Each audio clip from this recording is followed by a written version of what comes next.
معايا مشكلة في الجدر.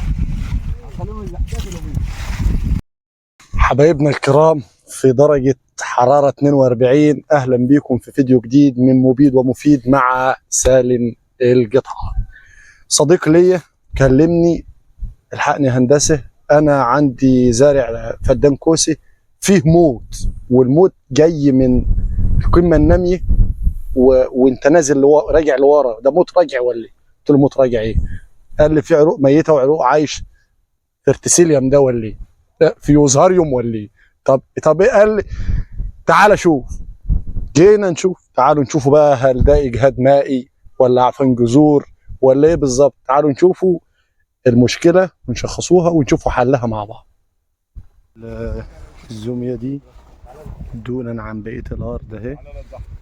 الزوميه دي القمه الناميه فيها حصل فيها زبول اهو. صاحب الارض رن علي فبيقول لي في موت راجعي في الكوس. طبعا هنقلعوها، بس قبل ما نقلعوها طبعا ده قد يكون اجهاد مائي. اجهاد مائي، بس اجهاد مائي يبقى على الكل، يبقى على الكل. لكن هنا كده معايا مشكله في الجدر. لما اخدت الزوميه بره كنت عايز اعمل فيها شق طولي، شاكك في كذا حاجه، بس اكتشفت حاجه. اكتشفت هنا، شايف دي؟ ده مرض بكتيري. بص تشم الريحه بقى هتلاقي الريحه صعبه صعبه، ريحه وحشه خالص، شبه العفن البكتيري في الذره. طب دي سببه ايه اصلا وجه ازاي؟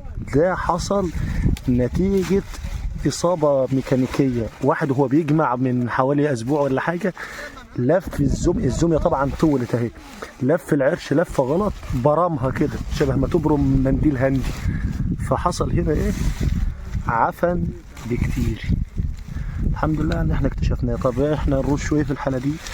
نرشه من عند البيطري ستريبتومايسين مع اوكس تتراسكلين، مع لو عايز تحط حبوب اسبرين اللي هي الريف وعادي، عشان حمض السلسلك اللي هي موجود فيها.